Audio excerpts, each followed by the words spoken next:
Imagine a world where the streets never sleep, where the sounds of humanity never cease.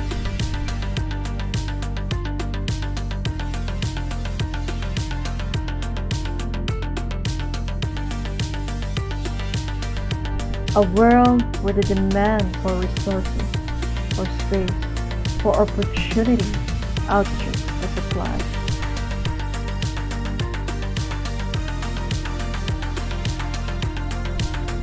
This is the reality of overpopulation.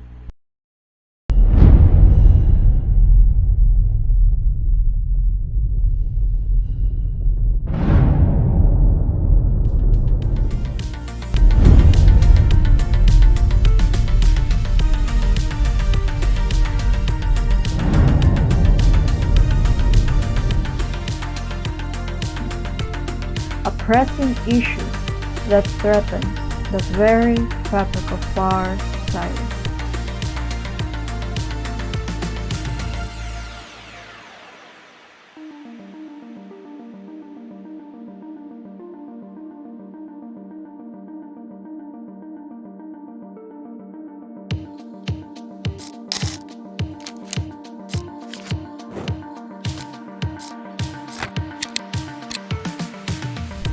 As the global population continues to grow, we are facing unprecedented challenges, from food and water scarcity to housing shortages and environmental degradation.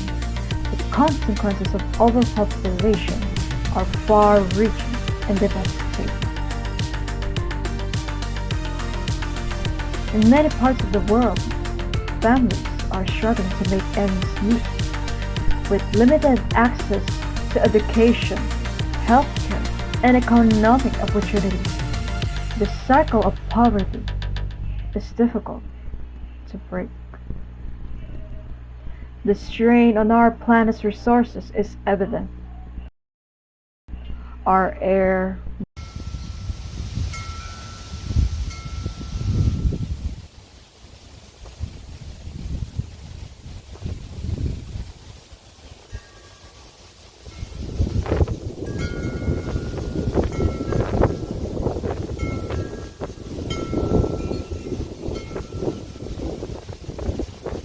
water, and land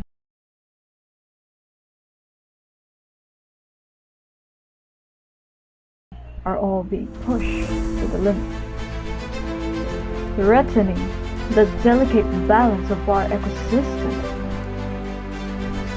But there is hope. By understanding the root causes of overpopulation and working together to find solutions, we can create a more sustainable future for all. From education and family planning to economic empowerment and environmental sustainability, there are many ways to address overpopulation. It's time to take action and ensure a brighter future for generations to come. Join us as we explore the complex issue of overpopulation and the solutions that can help us build a better world for all.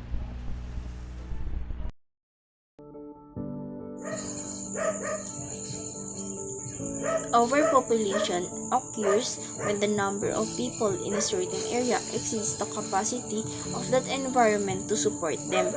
It means that the basic needs like food, water, shelter, and healthcare are harder to meet because the population is growing faster than the resources. As of 2025, the world population is estimated to be over 8.1 billion people. According to the United Nations, that's a huge number and it continues to grow every day. The country with the largest population today is India, with more than 1.4 billion people, followed closely by China. That's a huge number and it continues to grow every day. But overpopulation is not just about big numbers. It's about how fast population grow and how resources are used. Even smaller countries can face overpopulation if they don't have enough resources to support their people. That's why understanding overpopulation is important. It affects not only individual countries but the whole planet, our environment, our economy, and our future.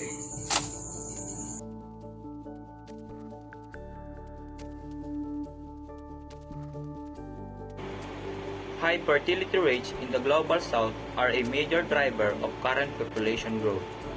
In over a dozen countries, mainly in sub-Saharan Africa, women are having 4 or more children on average. According to the United Nations, much of future population growth will come from population momentum. This type of growth is already built in thanks to past high fertility rates.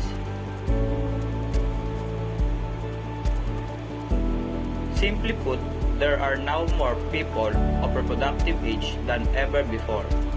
Even with declining fertility rates, the sheer number of people able to have children makes some growth unavoidable. Overpopulation presents a complex web of challenges that affect the environment, society, and the global economy.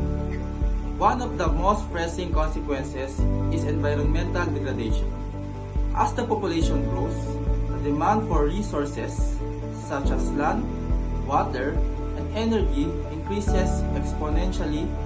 This leads to widespread deforestation, loss of biodiversity, and increased carbon emission. The strain on the environment has several consequences, including climate change and widespread habitat destruction. The consequences of environmental degradation are far-reaching and devastating. Another major consequences of overpopulation is resource depletion. The growing population put immense pressure on the Earth's finite resources, leading to a shortage of essential commodities such as water and food. If current trends continue, my region may face critical resource shortage in the coming decades. This will have a disproportionate impact on vulnerable population and exacerbate existing social and economic challenges. Social challenges also arise from overpopulation as more people compete for limited resources. Social inequality and poverty become more pronounced.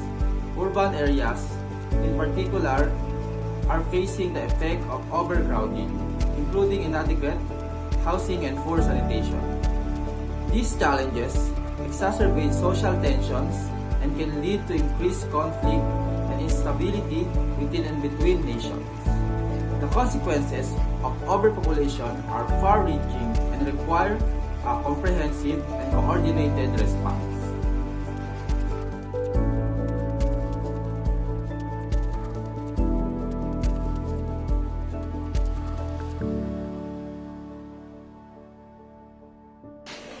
Ano pong pagkakaunawa niyo sa overpopulation? Maraming tao, crowded, madami, as in madami. Ano naman po ang inyong opinion tungkol dito? Sa overpopulation. Pag overpopulation, maraming bagay, merong advantage yan at disadvantage. Unang-una, pag masisipag ang mga tao, pag overpopulation ng isang bansa, maaari sila mag-conquer ng ibang bansa at maaari sila mag-produce ng mga bagay na kaya masustain ang kanilang buhay. Pag mga tamad naman ang mga tao, ang nagiging cause nito ay kakaroon ng poverty. So, yun lang. Tungkol naman po dito, ano po ang pananaw niyo kung bakit hanggang ngayon ay mayroong poverty? Siguro, dahil sa panahon ngayon, iba na ang mga tao. Before kasi, kaya hindi gaanong nararamdaman ang poverty, masisipag ang tao. Sa ngayon kasi, marami na ang tamad. Kasi unang-una ang magulang, inaasa na yung mga anak nila sa gadget. So yung mga bata lumalaki nang walang atensyon ng magulang. Kasi uunahan sila sa paghahanap buhay. So para maibigay yung mga pangangailangan, hindi na lang masyadong importante. Yung importante talaga maalagaan yung anak para matuwid nila yung isip at maturuan kung paano maging masipag, magtrabaho ng maayos hanggang sa kanilang paglaki. Pero kaya yun ang nagiging problema. Kaya nagkakaroon ng poverty. Tamad na ang mga tao. Sa palagay niyo po, ano po ang maaaring maging solusyon sa poverty? Sumipag ang mga tao. Simula ng magulang, lalong-lalo na yung mga bago pa lang na may anak ngayon, ibalik yung dati na tinuturuan ng anak maglinis ng bahay, inuutosan maghugas. Doon pa lang nasisimula yun. Masipag na yung bata. Hanggang sa paglaki niya, dadalhin niya yung kasipagan na yun. Siyempre, pag nagsusunod, masipag ang tao, hindi ka magugutom. Kahit saan ka pumunta, kahit anong trabaho, kaya mong gawin. Hindi ka magugutom. Isa yun sa mga nakikita natin para umunlad ang bansa, masipag ang mga mamamayan. Hindi namimili ng trabaho. Yun ang nag-uumpisa yun sa bahay. So, sipagan ng mga magulang magturo ng maayos sa bata o iasa sa mga gadget. Kasi parang hindi na tao ang papalaki sa mga anak. Yan na mas lalo tayo naghihirap ang ating bansa sa panahon. Huli ko pong tanong is, bilang magulang po ng isang malaking pamilya, may mga suporta po ba kayong natatanggap ng gobyerno tulad ng mga 4Ps, libreng pag-aaral, o kaya kung ano pa man? At paano po ito nakakatulong sa inyong pamilya? Sa totoo lang, limang anak ko, hindi kami nalista sa 4Ps at wala naman kami natatanggap na mga ayu-ayuda sa gobyerno kapag aral sila. Ngayon, meron na ngayong libreng pag-aaral. May isa akong nakapasok na isang nag-aaral sa college na libre. Pero parang ganun na rin naman ang gastos kasi yung mga project, hindi naman nalalayo na yung mahal ng bilihin na yun kumpara noon. Pero sa ayuda, sa mga scholarship, yung mga scholarship program, wala kami nakukuha niyan. Wala rin kami 4Ps. So, sariling sikap, sariling kaya. Salamat po. Welcome.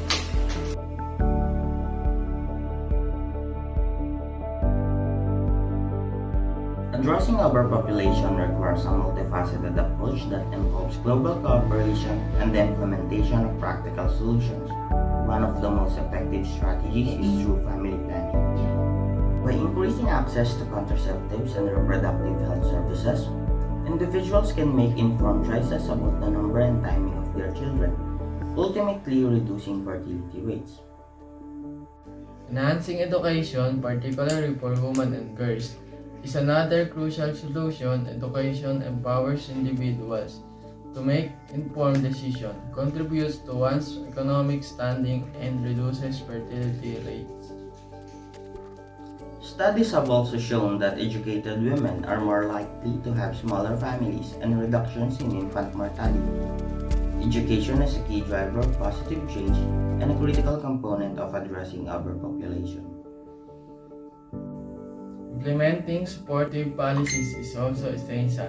Advocating for smaller families, improving healthcare access, and in promoting sustainable development are all important steps towards addressing overpopulation. International collaboration is also vital in addressing global population issues, as many of these challenges cross national borders. By working together, we can share knowledge, resources, and best practices to address the complex issues of overpopulation. Ultimately, addressing overpopulation requires collective effort and commitment to create a more sustainable future for all.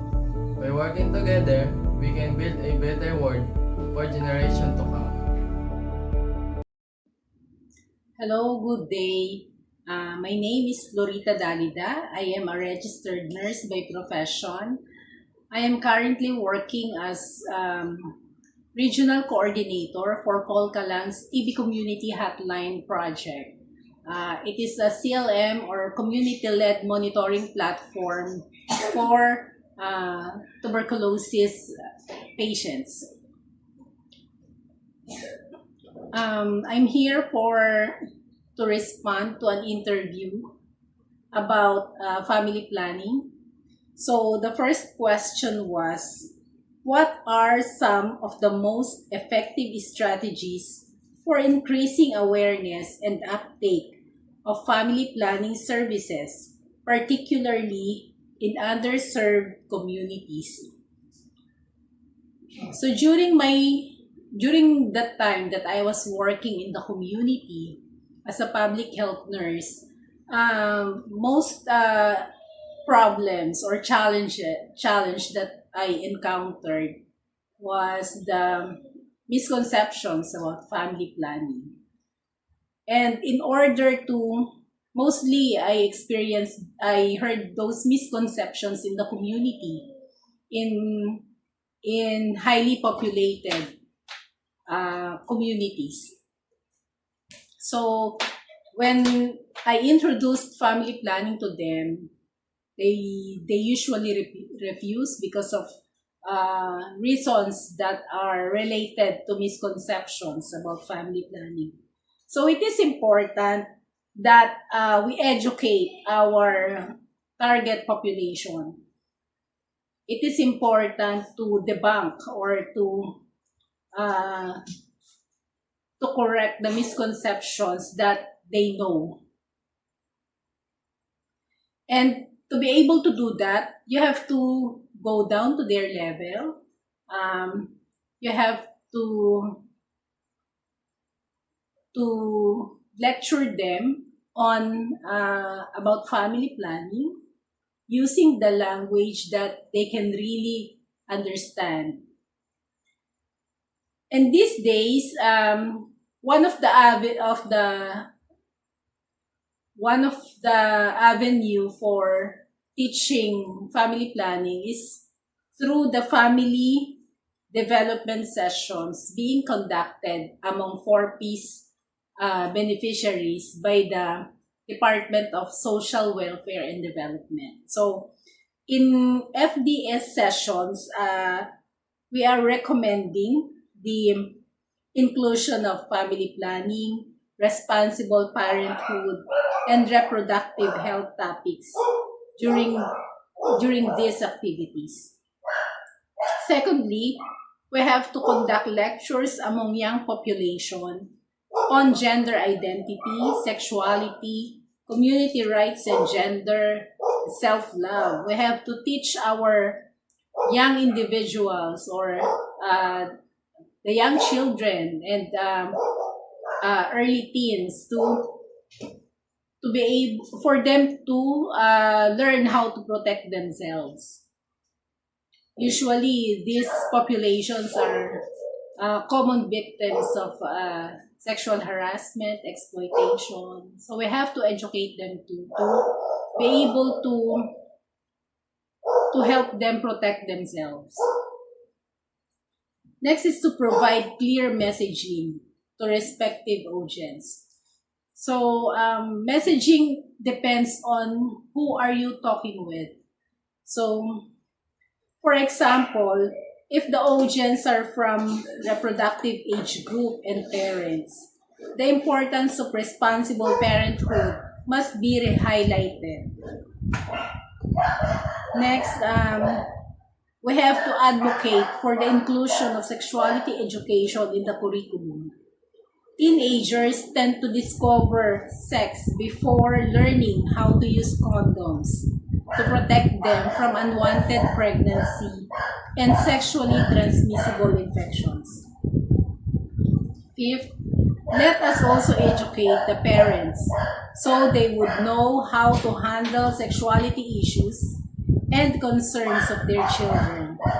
Children tend to explore on their own because parents are uncomfortable discussing topic about sexuality. For the second question, what role does family planning play in addressing overpopulation, and how can access to reproductive health services be improved? Well, family planning provides couples with the right information on the advantages and disadvantages of planned pregnancy, the importance of responsible parenting, and helping the couple choose the best contraceptive for them. Giving them the options through proper education and proper right information will somehow help them decide on how many children they can raise responsibly. So family planning helps not only in reducing the population, but also in reducing the possibility of children who are not well raised. Intensifying social behavioral change campaigns can help improve the acceptance to family planning. And for the last question, how can healthcare providers support individuals and families in making informed choices about their reproductive health? For me, I used to provide right and factual information about reproductive health. As health worker, it is our duty and responsibility to educate our clients. By educating them, we are helping them decide for themselves. Health workers must not impose, but guide families in making sound decisions for their respective families. Thank you and have a great day. As we have seen throughout this documentary, overpopulation is a complex issue that affects us all. But it's not just a problem, it is also an opportunity. By working together, we can find creative solutions to end the challenges we face. We can invest in family planning, education, and sustainable development. We can make conscious choices in our daily lives to reduce our impact on the planet. Every decision counts, and every action adds up. Future is not set in stone. We have the power to shape it. Let's work together to create a world that is sustainable, equitable, and just for all. Our planet is our home. Let's take care of it.